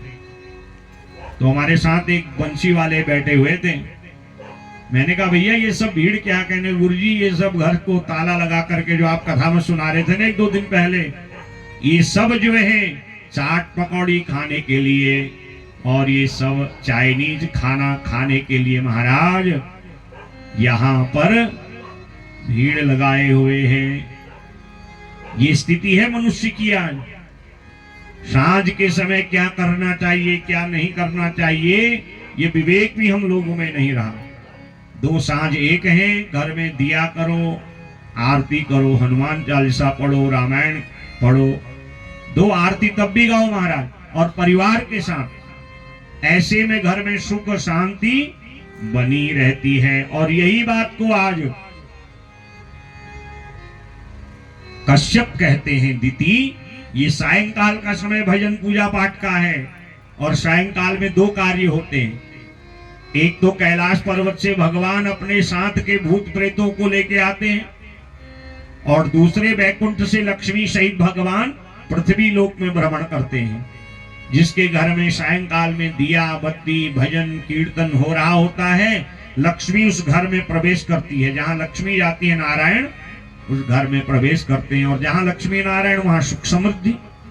और जिस घर में ताला लगा होता है, जिस घर में पति पत्नी सायंकाल में लड़ाई झगड़ा कर रहे होते हैं, घर में कलह हो रहा होता है, वहां भगवान शिव कहते हैं अपने गणों से जाओ। अब जिसके घर में शिव जी के गण आएंगे उस घर में क्या होगा आप कल्पना भी नहीं कर सकते महाराज। वहां रोज महाभारत होगी। बहुत समझाया देवी को, पर दीति माता नहीं समझी, और कश्यप का दीति संयोग हुआ। कश्यप महाराज का तेज दीति के गर्भ में प्रवेश किया, और कश्यप को आया क्रोध। कहा, तुमने संध्या के समय में मुझे विषय वासना में धकेला, तुम्हारे गर्भ से पुत्र होंगे पर राक्षस होंगे। दीति माता ने चरण पकड़ लिए। कहा, महाराज कोई पिता अपने पुत्र को राक्षस बनने का श्राप देता है? कहा, आपने हमारी बात को माना ही नहीं, फिर हम क्या करते बताओ। हाँ, तुम क्षमा मांग रही हो, तुम्हें इतना कर सकता हूं, तुम्हारे 2 पुत्र होंगे, और दोनों पुत्रों का वध करने के लिए भगवान अवतार लेंगे। बोले भक्त वत्सल भगवान की जय हो। अब ये सतयुग की बात है, तब हजारों वर्ष तक माताएं गर्भ धारण करती थी। हजारों वर्ष तक विधि माता का गर्भ बढ़ते रहा, और जब पृथ्वी में हाहाकार होने लगा, दसों दिशाओं में आग जैसे बरसने लगी, आंधी, धूल, तूफान, भूकंप, तब दीदी के गर्भ से दो भयंकर राक्षस हुए। बड़ा हुआ हिरण्याक्ष और छोटा हुआ हिरण्याकश्यपु। हिरण्याकश्यपु की कथा आप लोग कल श्रवण करो। हिरण्याक्ष ने तप किया और तप बल से पृथ्वी का ही हरण करके उसको रसातल में ले गया। अब ब्रह्मा जी सृष्टि बनाए तो कैसे बनाए महाराज? और तब सारे देवता ब्रह्मा जी के पास गए और उनकी बड़ी दिव्य स्तुति करी। ब्रह्मा जी ने भगवान नारायण का ध्यान किया और जोर से चीख आई, और भगवान नारायण वराह रूप में, शूकर रूप में प्रकट हो गए। बोले वराह नारायण भगवान की। ये भगवान का दूसरा अवतार है। क्रोध आया, अपनी कौमोदकी गदा को लेके रसातल में प्रवेश किया और उस हिरण्याक्ष के हृदय को विदीर्ण कर दिया।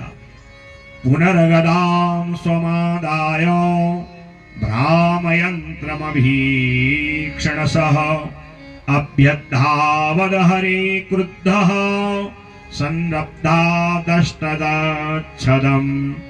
उस दुष्ट हिरण्याक्ष का वराह भगवान ने अंत कर दिया, और अपने दाढ़ों पर, लंबे लंबे दांत होते हैं ना वराह के, 13 दिन तक पृथ्वी को धारण किया। ये कार्तिक के दृष्टा कहे जाते हैं, कार्तिक के दाढ़ कहे जाते हैं। इन कार्तिक के दाढ़ों में किसी का जन्म हो तो जन्म की शांति करानी पड़ती है। तब देवताओं ने भगवान वराह की स्तुति करी। नमो नमस्ते खिल यज्ञ तंतवे स्थितो गृहीतामल सद्वमूर्तये दृष्ट्या हतोऽयं जगतामरुन्तस्त्वदपाद भक्त्या वयमीश निवृताः। बड़ी दिव्य स्तुति करी, और भगवान वराह ने पृथ्वी को अपने स्थान पर स्थापित किया और अंतर ध्यान हो गए। और तब ब्रह्मा जी ने भगवान नारायण के निर्देश से सृष्टि का विस्तार किया।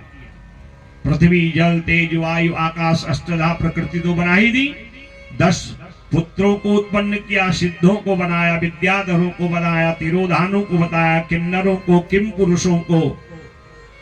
सारी सृष्टि 84 लाख जीवों से भर गई। जलचर, थलचर, नभचर नाना। जल में तैर के रहने वाले जीव, पृथ्वी में रेंग के चलने वाले, पृथ्वी से उत्पन्न ये वृक्ष आदि, और अंडे आदि से उत्पन्न होने वाले अंडज, और जरायु शरीर आदि से उत्पन्न होने वाले 84 लाख जीव बनाए। मन में ध्यान किया ब्रह्मा जी ने, दाईं भाग से एक पुरुष को बनाया, और इनका नाम हुआ स्वयंभू मनु। बोले स्वयंभू मनु महाराज की। बाईं भाग से एक देवी को उत्पन्न किया, इनका नाम है सतरूपा मां। बोले सतरूपा माता की। और इनसे कहा तपस्या करो, मैथुनी सृष्टि आरंभ करो। आज तक ब्रह्मा ने मानसिक सृष्टि बनाई, और अब मैथुनी सृष्टि आरंभ हुई। मां सतरूपा स्वयंभू मनु ने नैमिषारण्य में तप किया, और गृहस्थ में प्रवेश कर सबसे पहले 2 पुत्र और 3 कन्याओं को जन्म दिया। मनु महाराज जी ने मानवों को उत्पन्न किया, इसलिए इनका नाम है, हम सबका नाम है मनुष्य। हम सब मनु की संतान हैं। मनु महाराज के ही द्वारा उत्पन्न किए गए, इसलिए हमको मानव और मनुष्य कहा जाता है। और राजनीति का लाभ लेने के लिए कुछ मूर्ख लोग कहें ये मनुवादी हैं, ये वो हैं, और मनुस्मृति का अपमान करें, तो उनके कहने से कुछ होने वाला नहीं है। और जो ऐसा मूर्खता पूर्ण वक्तव्य दे रहा है, वो भी तो मनु से ही उत्पन्न है। वो कहीं अलग से नहीं आया है। तो हम सब मनु और शत्रुपा की संतान है, इसलिए हमें मानव कहा जाता है। इनके दो पुत्र हुए, उत्तानपाद और प्रियव्रत। उत्तानपाद जी की कथा 4थे स्कंद में, प्रियव्रत की कथा 5वें स्कंद में आप सुनेंगे। 3 कन्याएं हुई, आकुति, देवहूति और प्रसूति। और हर माता पिता के मन में रहता है जब घर में बेटा बेटी हो तो पहले बिटिया का ब्याह हो तब बेटा का हो। आकुति सबसे बड़ी बिटिया का ब्याह रुचि महात्मा से कर दिया और इन्होंने गृहस्थ में प्रवेश कर भगवान का ध्यान किया, भजन किया, तो भगवान पुत्र बन के आगे और नाम पड़ा यज्ञ नारायण। बोले यज्ञ नारायण भगवान की। और यज्ञ नारायण का विवाह दक्षिणा देवी से किया, इसीलिए यज्ञ के पश्चात हम दक्षिणा देते हैं। मजली जो बिटिया है देवहूति, ये भजनानंदी है, भक्ति भाव वाली है, भजन में ही लगी रहती थी। तो मनु महाराज जी ने विचार किया मैं इसके लिए इसके लायक वर कैसे ढूंढूं। और उससे पहले जो छोटी बिटिया है प्रसूति, उसका विवाह दक्ष से कर दिया और दक्ष से इनका ब्याह हुआ। समय आने पर दक्ष ने 10,000 पुत्रों को उत्पन्न किया, 60 कन्याएं उत्पन्न करी। 6ठे स्कंद में आगे कथा आएगी, अवसर मिला सुनाऊंगा। इन 10,000 पुत्रों को नारद जी ने हरियश्व बना के, महात्मा बना के भजन के लिए भेज दिया। और तब दक्ष को क्रोध आया, नारद जी को अस्थिरता का श्राप दे दिया, तुम स्थिर रह ही नहीं सकते। फिर दक्ष ने 1,000 पुत्रों को उत्पन्न किया, तब ये सृष्टि बनी। एक दिन मनु महाराज जी ने अपने पिता ब्रह्मा जी से कहा, मेरी जो मझली बिटिया है बड़ा भजन करती है, भजनानंदी है, अब इसके अनुरूप में इसके लिए वर कहां से ढूंढूं। अगर मैं ऐसे कोई राजा से, राजकुमार से इसका ब्याह कर दूं तो गृहस्थ में खटपट हो जाएगी। वे जैसी कन्या वैसा वर। तो ब्रह्मा जी कहते चिंता मत कर बेटा, तेरे लिए मैंने व्यवस्था कर रखी है। तुम सीधे यहां से अपनी बिटिया को विवाह की सामग्री लेकर के सरस्वती नदी के किनारे जाओ। प्रजा सृजेति भगवान करदमो ब्रह्मणो दितः सरस्वत्यां तपस्तेपे सहस्राणां समादश। ब्रह्मा जी की छाया से एक पुत्र हुए जिनका नाम था करदम। बोले करदम महाराज की। सरस्वती नदी के किनारे कुटिया बना के भगवान का इतना भजन किया कि शरीर में कीचड़ लग गई, धूल जम गई। और ध्यान कहाँ है? परमात्मा। कहा तुम्हारी बिटिया के अनुरूप वही भजनानंदी दूल्हा है। पहुंच गए अयोध्या से स्वयंभू मन शत्रुपा अपनी बिटिया देवहूति को विवाह की सारी, कन्यादान की सारी सामग्री लेके।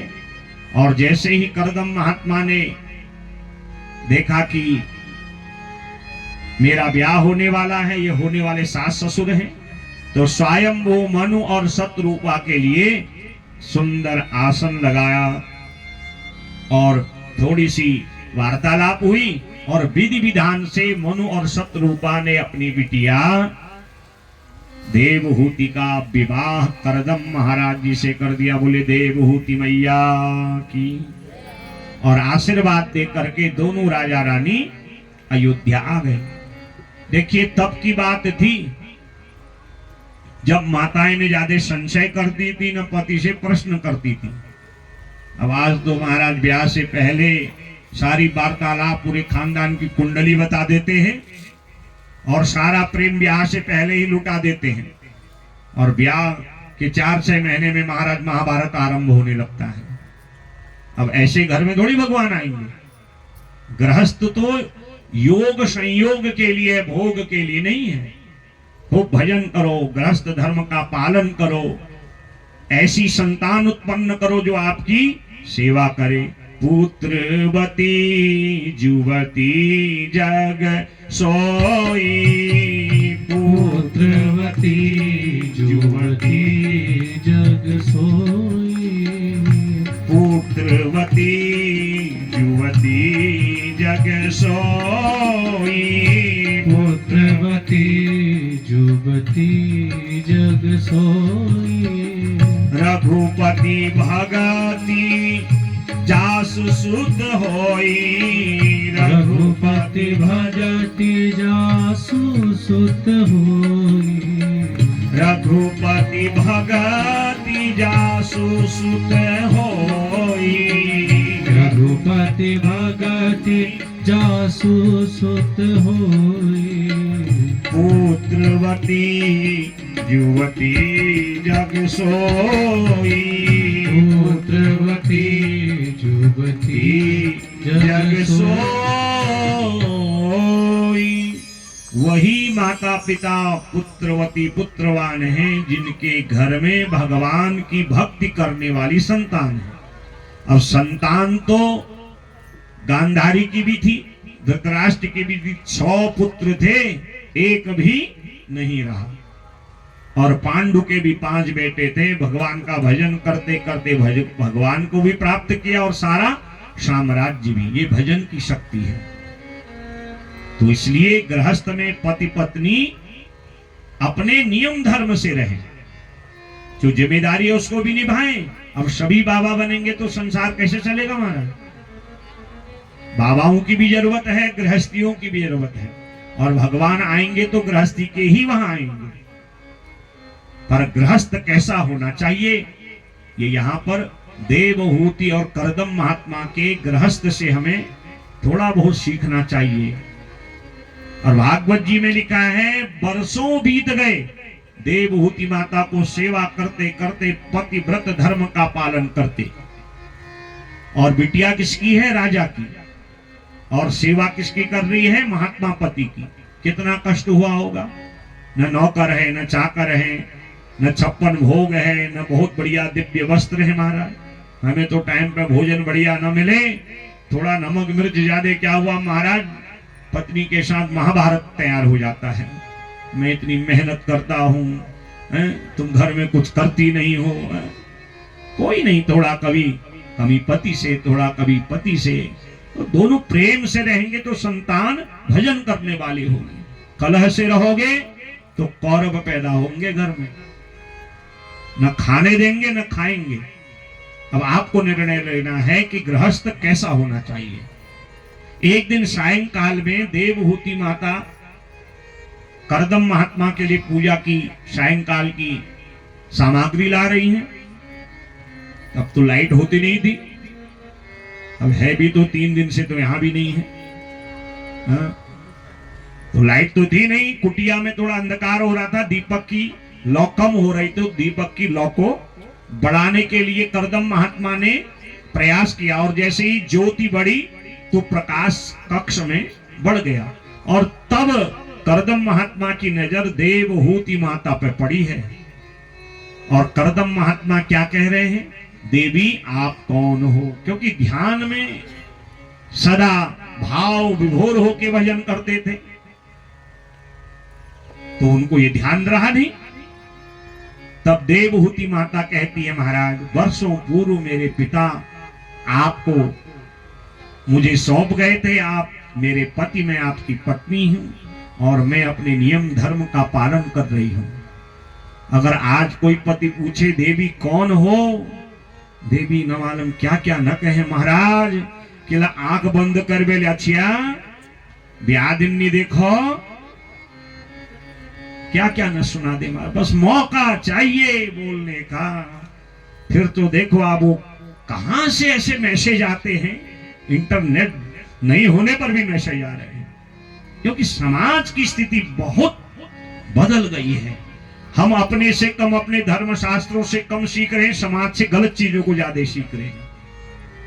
पहले के गृहस्थियों को देखिए, 4-4, 6-6 बच्चे होते थे, संयुक्त परिवार होता था, कितनी जिम्मेदारियां होती थी।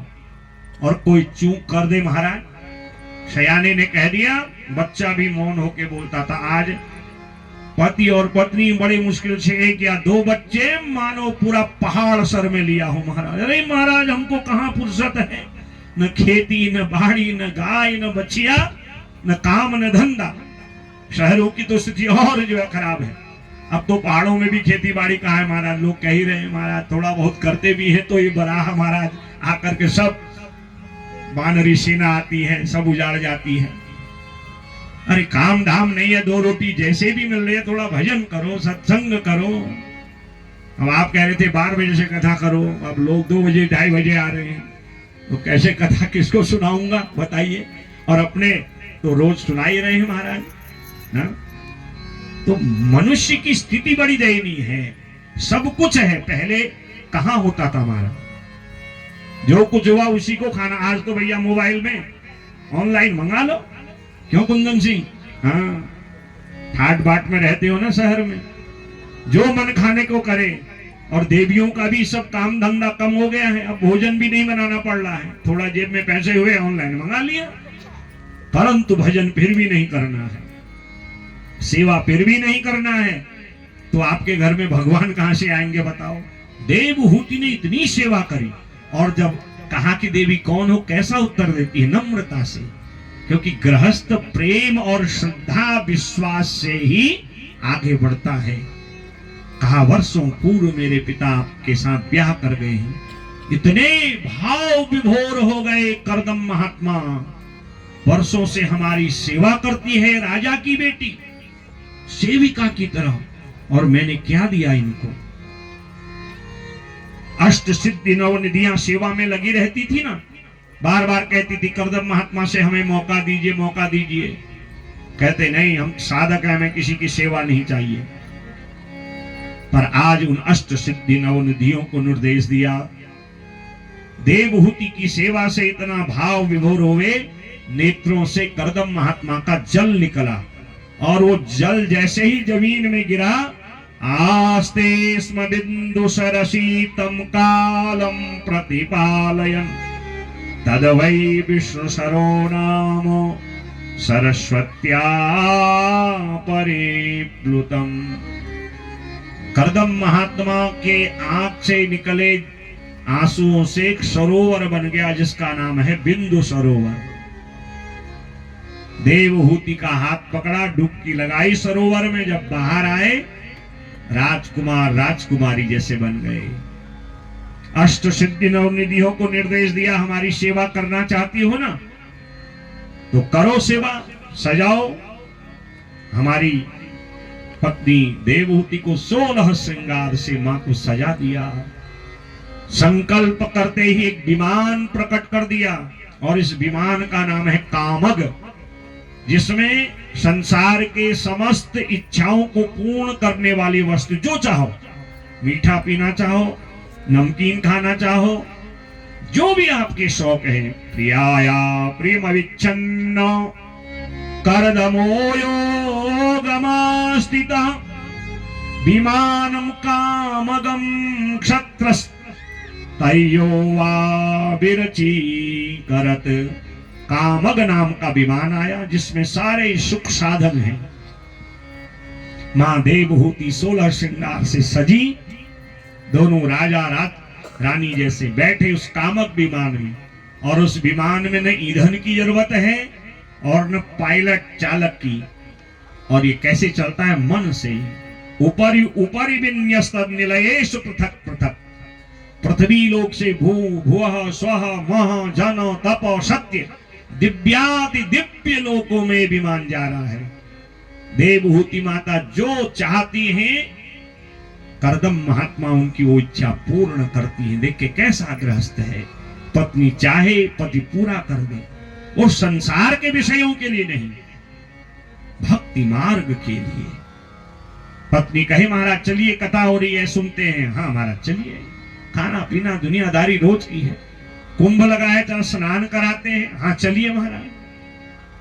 अब आज तो उल्टा उत्तर मिलेगा, तेरा तो काम धंधा नहीं है, मेरे इतने पैसे खर्च हो जाएंगे, वहां जाऊंगा ये ले जाना पड़ेगा, वहां जाऊंगा इतना गाड़ी वाले को देना पड़ेगा, ये वो सब। इसीलिए थोड़ी गृहस्थ किया है। परिश्रम करिए, गृहस्थ में समय समय पे तीर्थ करिए, व्रत करिए, दान करिए, तभी हमारी बुद्धि भगवान के चरणों में जाएगी। ये कथा भगवान से मिलाने का सरल साधन है।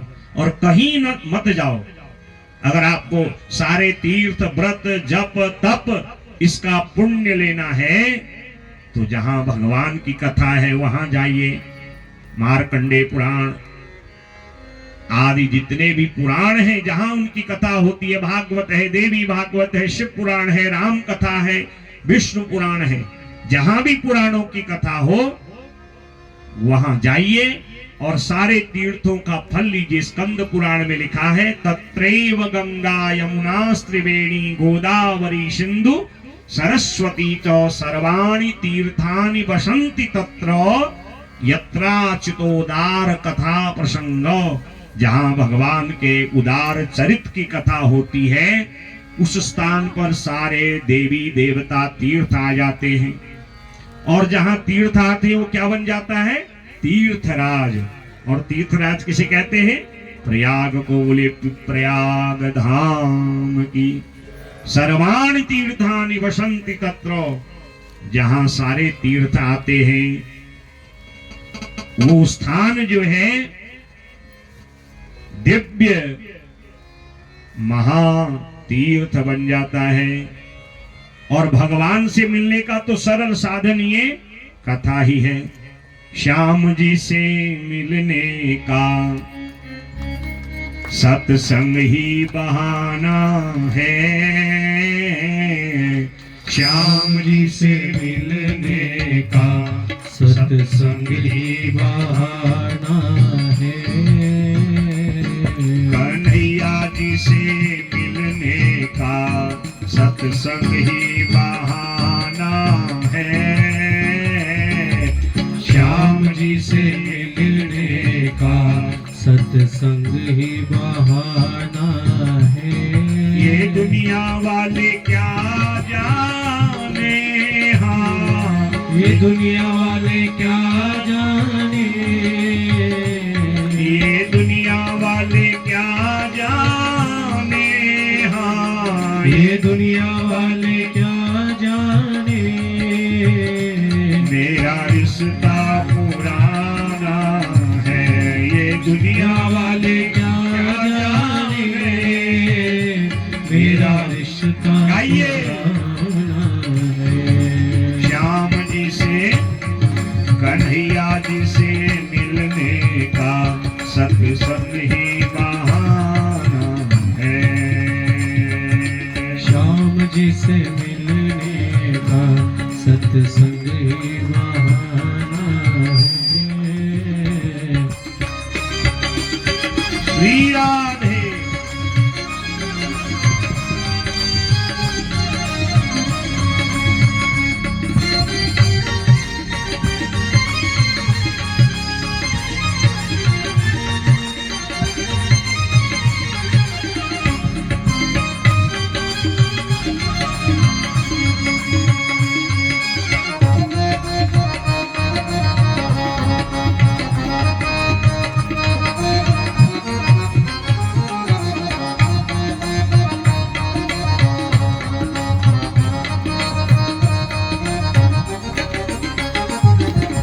मथुरा में जो इसको बढ़ाओ जरा, इसको मत हिलाओ ना फिर। मथुरा में ढूंढा उसे गोकुल में पाया है। मथुरा में ढूंढा उसे और गोकुल में पाया है। गाइए। यहाँ कहा के लिए आए हैं? भंडारा 3-4 बजे बाद, चाय भी 4 बजे बाद। यहाँ तो उसी को ढूंढने आए हैं ना। मथुरा में ढूंढा उसे गोकुल में पाया है। मथुरा में ढूंढा उसे और गोकुल में पाया है। वृंदावन की जय हो। वृंदावन की गलियों में मेरे श्याम का ठिकाना है। वृंदावन की गलियों में मेरे श्याम का ठिकाना है। ये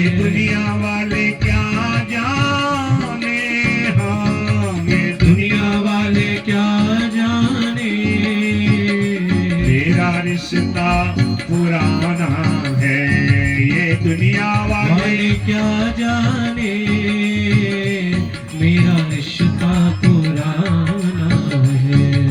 श्याम जी से मिलने का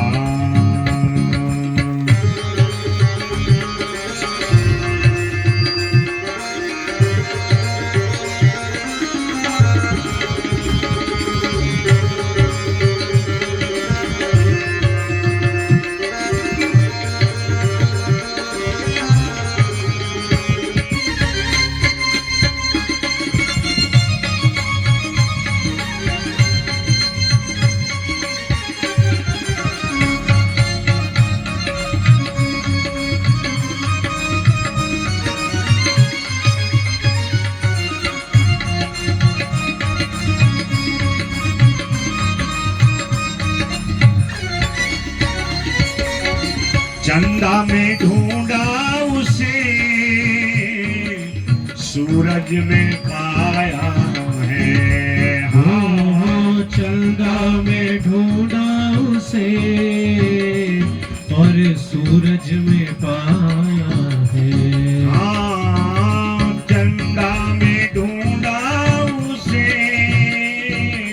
सूरज में पाया है। ओ चंदा में ढूंढा उसे सूरज में पाया है। तारों की जय हो तारों की रिमझिम में मेरे श्याम का ठिकाना है। तारों की रिमझिम में मेरे श्याम का ठिकाना है। ये दुनिया वाले क्या जाने, हाँ ये दुनिया वाले क्या जाने मेरा रिश्ता पुराना है। ये दुनिया वाले क्या जाने मेरा रिश्ता पुराना है। श्याम जी से मिलने का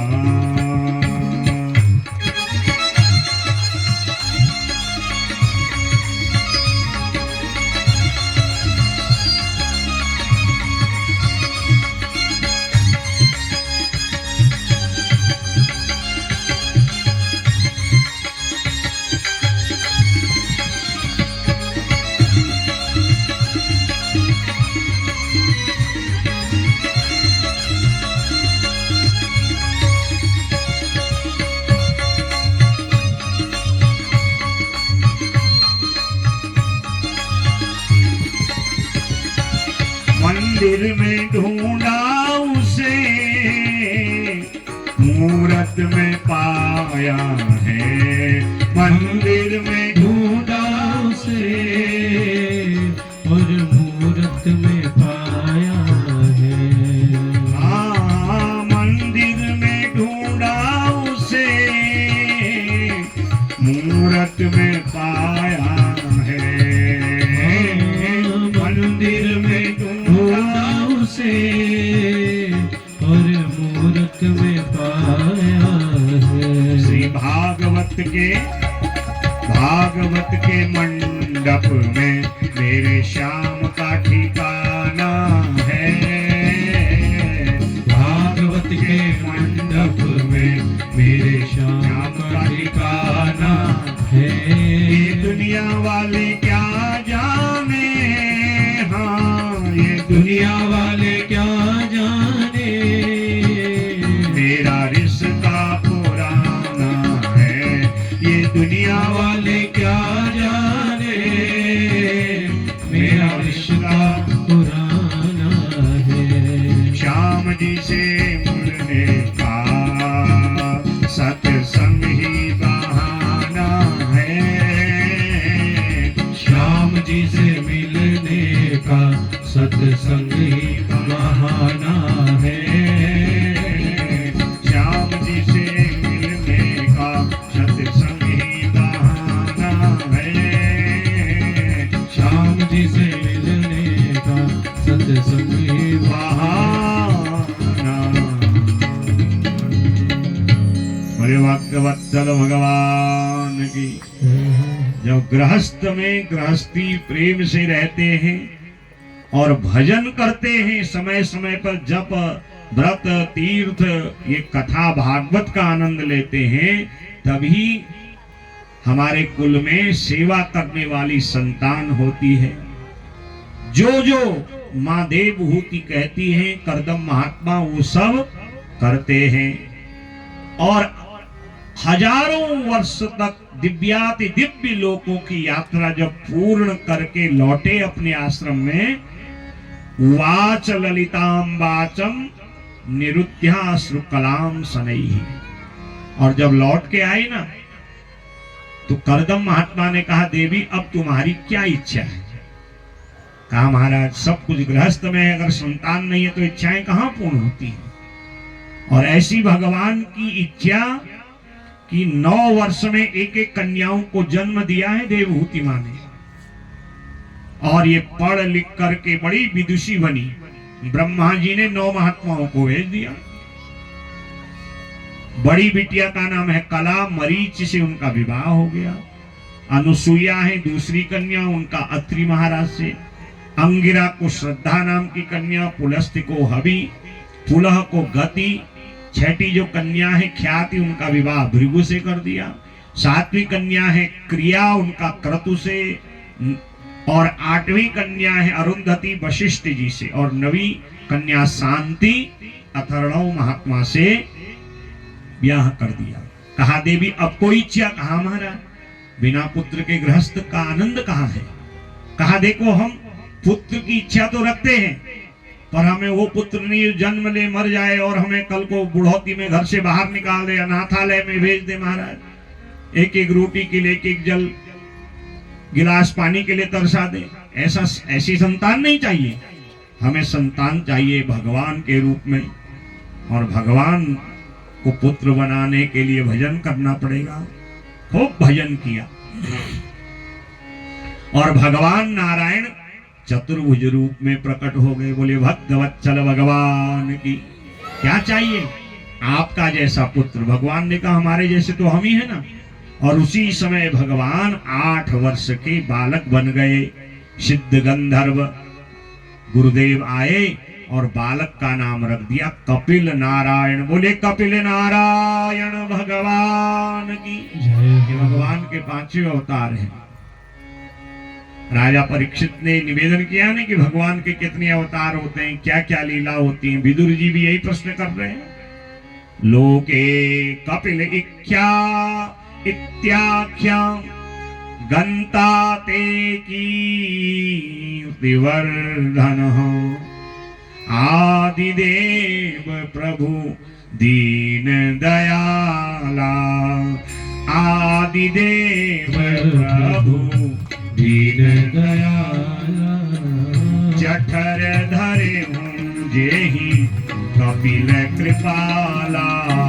जठर धरे हूँ जेहि कपिल कृपाला। सांख्य शास्त्र जिन्हें प्रकट बखाना। सांख्य शास्त्र जिन्हें प्रकट बखाना। सांख्य शास्त्र जिन्हें प्रकट बखाना। सांख्य शास्त्र जिन्हें प्रकट बखाना। तत्व विचार निपुण भगवाना। तत्व विचार निपुण भगवाना। आदिदेव प्रभु दीन दयाला। आदिदेव प्रभु दीन दयाला। बोले कपिल भगवान की। कपिल भगवान 8 वर्ष के हैं। भगवान कोई बच्चे की तरह माँ से दूध रोटी खिलौना थोड़ी मांगते हैं। वो जिस लक्ष्य के लिए आए हैं उस लक्ष्य की पूर्ति करते हैं। करदम महात्मा ने कहा देवी इसको एक बार सेट कर दो ना, इसको मत हिलाओ, जिससे होता है उसको मुंजादी कर दो, इसको मत हिलाओ। कहा देवी अब गृहस्थ पूरा हो गया, अब चलो भजन करने। परंतु माँ देवहूति को क्या लगा, ये छोटे बालक हैं, इनका भरण पोषण ये सब कैसे होगा। मोह सकल व्याधिन को मूला। जब जब हमें मोह लोभ क्रोध आता है तो समझ लो सब गड़बड़ है, सारी की भक्ति सारा भजन व्यर्थ हो गया। करदम महात्मा ने देवहूति के मन की बात को समझ लिया, पकड़ा कमंडल, भजन के लिए निकल गए। क्योंकि कर्म तो अपने अपने हैं और अपने अपने कर्मों से ही जीव को भोग भोगना पड़ता है। भगवान कपिल नारायण ने मां को मोह में फंसा हुआ देखा और मां से कहा आप भी जाओ ना पिताजी के संग। कहा नहीं नहीं, मुझे आपका ये सब व्यवस्था करना पड़ेगा। भगवान ने कहा अच्छा हमारी व्यवस्था करोगे, अर्थात आप मोह पास में बंध गई हो। और जब तक हम नहीं थे, संतान नहीं थी, तब तक खूब पति की सेवा करती थी। भगवान ने देखा इनके जीवन का लक्ष्य तो मुक्ति है और इस संसार में ऐसे उलझ के रह जाएंगी तो कैसे मुक्ति मिलेगी। तब मां को भगवान ने 9 अध्यायों में ज्ञान दिया है। भागवत जी के तृतीय स्कंद के 25वें अध्याय से कथा आरंभ होती है 9 अध्याय पर्यंत। इसको कहा जाता है कपिल गीता। और जो उपदेश भगवान कपिल ने अपनी मां देवहूति को दिया है ना, उसको कहा जाता है सांख्य शास्त्र। 6 शास्त्र हैं, उसमें एक है सांख्य, जिसमें तत्व के विषय में बताया है। ये तत्व कितने हैं? 25। और ये कहा है हमारे शरीर में। इन 25 तत्वों की महत्ता जिसने जान ली, उसको संसार के सुख दुख का कोई असर नहीं पड़ता। सुख है तब भी आनंदित है, दुख है तब भी वो आनंदित है। पृथ्वी जल तेज वायु आकाश रस रूप गंध शब्द स्पर्श श्रोत जिह्वा घ्राण पाणि पाद पायु उपस्थि त्वक पायुपाद मन बुद्धि अहंकार चित्त अंतरात्मा, ये 25 तत्व ये हमारे अंदर हैं। जो इनको जान जाता है फिर उसको संसार में भटकना नहीं पड़ता, उसको मुक्ति मिल जाती है। भाई यही 25 तत्वों का विवेचन जिस शास्त्र में है उसी का नाम है सांख्य शास्त्र। मां को मोहित देख भ्रमित देख कपिल भगवान ने मां से निवेदन किया। अब देवहूति कोई साधारण मां भी नहीं है महाराज। भगवान जिनके बेटा बन के आए वो मां कोई साधारण थोड़ी होगी। तो मन में विचार करती है आज तक मैं कभी भ्रमित नहीं हुई और आज ऐसा क्यों हो रहा है। और तब आज कपिल को पुत्र नहीं गुरु रूप में निवेदन किया। तम त्वागताहं शरणं शरण्यं स्वभृत्य संसार तरोः कुठारं जिज्ञासयाहं प्रकृतेः पुरुषस्य नमामि सद्धर्म विदां वरिष्ठम। मैं आपकी शरण में हूं। मेरे अंदर जो मोह हो गया है, मोह रूपी वृक्ष को कुठार ज्ञान रूपी कुल्हाड़े से आप काटिए, ताकि नित्य ज्ञान में मैं आपका ही चिंतन मनन कर दुनिया का त्याग करूं। तब भगवान ने 9 अध्यायों में मां को सुंदर सांख्य शास्त्र का उपदेश दिया। सबसे पहले कहा योग आध्यात्मिक पुंसाम मतो निःश्रेयसाय में चेता खल्वश्य बंधाय मुक्तये चात्मनो मनः। मां संसार में बांधने वाला और संसार से मुक्त कर परमात्मा से मिलाने वाला एक ही है, वह है मन। ये मनी राम जी। उन्होंने कहा कहां गए थे महाराज? कथा हो रही थी बढ़िया वाली। क्या सुना? अरे मंडप बहुत बढ़िया बना था, ब्याह जुले भल भल अर्ची भल भल बात कौन सी? भाई के बात कौन सी? पत्न महाराज भंडारो प्रसाद खायो। सारी कथा यहां से सुनी। क्यों? शरीर तो बैठा है और ये मन, मनी राम जी हिसाब लगा रहे। अब शाम का भोजन क्या होगा? कहीं देर हो गई महाराज, ब्याह जी ने 4:30-5 बजा दिए तो अरे कल्याणी होगा अच्छी बातों से। यहां से निकलोगे फिर वही खिचड़ी पकानी है, अड़ोसी पड़ोसी की, बहू की, बेटे की। ये तो है सब संसार। वो आप ही के गांव में सब जगह की यही बात है महाराज। हम तो साल भर भ्रमण करते रहते हैं बाबाओं की तरह। हम तो पागल है ना, सब देखते रहते हैं, कभी कभी विचार करते हैं। और ये जो जितना बोल रहे हैं सब आप ही लोग उसे सिखा हमने।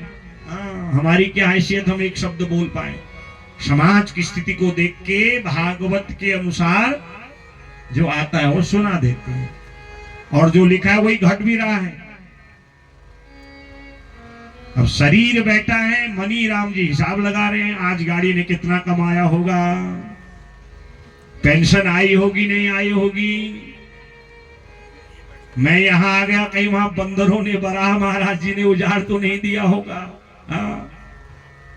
कहीं जजमान का कोई फोन तो नहीं आ गया होगा। अब सभी अलग अलग कार्य में लगे हुए ना महाराज, क्योंकि मन है। इसी बात को भगवान कपिल कहते, मां ये मन ही है जो भगवान से जोड़े तो मुक्ति हो जाए, और यही मन संसार से जुड़े दुर्गति हो जाए। विचार हमको करना है, जानिए तब ही जीव जब जागा, जानिए तब ही जीव जब जागा, जब सब विषय विलास विरागा, जब सब विषय विलास विरागा, सबके ममता ताग बटोरी, सबके ममता ताग बटोरी, मम पद बनहु बांधी बड़ जोड़ी, मम पद बनहु बांधी बड़ जोड़ी, मम पद मानहु बांधी बड़ डोरी, मम पद बनहु बांधी बड़ डोरी, जानिय तब ही जीव जब जागा, जानिए जब ही जीव जब जागा। हमारा मन जाग गया, परमात्मा में लग गया, तो विषय छूट गए। जिसके विषय छूट गए, ये कथा विषय तोड़ने के लिए है। अब कथा में बैठ के भी कई लोग होते हैं महाराज, किसी को अपना अपना वो दुर्गुण याद आता है। अब आजकल लोग को जो खाते हैं ना, वो मल के हाथ में पट पट करते हैं, सारी भाग्य की रेखाओं को भी मिटा देते हैं। अब भाग्य में क्या लिखेगा बताओ? कुछ खूब लोग धुआं उड़ाते हैं, वो तो मौका पड़े अगर यहाँ बांट दिया जाए महाराज। और कोई दिन भर कमाता है, शाम को फिर पत्नी की अलग पिटाई, बच्चों की अलग पिटाई। वैसे थोड़ी भगवान गृहस्थ में आएंगे महाराज। मन में तो विषय है, जब सब विषय विलास विरागा, जब तक विषय है कितना ही जप करो, तप करो, भजन करो, दिखावा करो, आडंबर करो, कुछ नहीं। पलाया लिखाया जाट सोल दूना। अब सोल दूना 8 अगर वो कह रहा है तो इसका मतलब क्या है? इसने पढ़ा ही नहीं है। कथा भी सुनी, प्रसाद भी लिया, चरणामृत भी लिया, बढ़िया भगवान का भंडारा भी लिया, कितना अच्छा किया। अब पूछो महाराज आपने आज क्या सीखा, क्या छोड़ा? छोड़ा तो कुछ नहीं महाराज, जो था वो अपने अंदर भरा हुआ है। अब यहाँ सब भरा हुआ है। अब किसी पात्र में जल भरा है, अगर आपको बढ़िया रसीला नींबू पानी पीना है, माल्टा का जूस पीना है, उस गिलास में क्या करोगे? पहले गिलास को खाली करोगे ना, तब पियोगे। अब गिलास में पहले से भरा है, अगर उसको फेंकोगे नहीं तो कहां से पियोगे? यहाँ पहले से सारे विषयों का रस भरा हुआ है। भगवान भी कथा सुनाने आएंगे तब भी कल्याण नहीं होगा। ये कथा भगवान से जोड़ने के लिए है। ये कथा भगवान से मिलाने का सरल साधन है, क्योंकि कलयुग में वेद यज्ञ अनुष्ठान ये सबको नहीं आते और ये सबके बस का भी नहीं है। इसीलिए सरल बनाई कथा। तव कथामृतम ताप्त जीवनम कविभिरीडितम कल्पसापहम श्रवणमंगलम श्रीमदाततं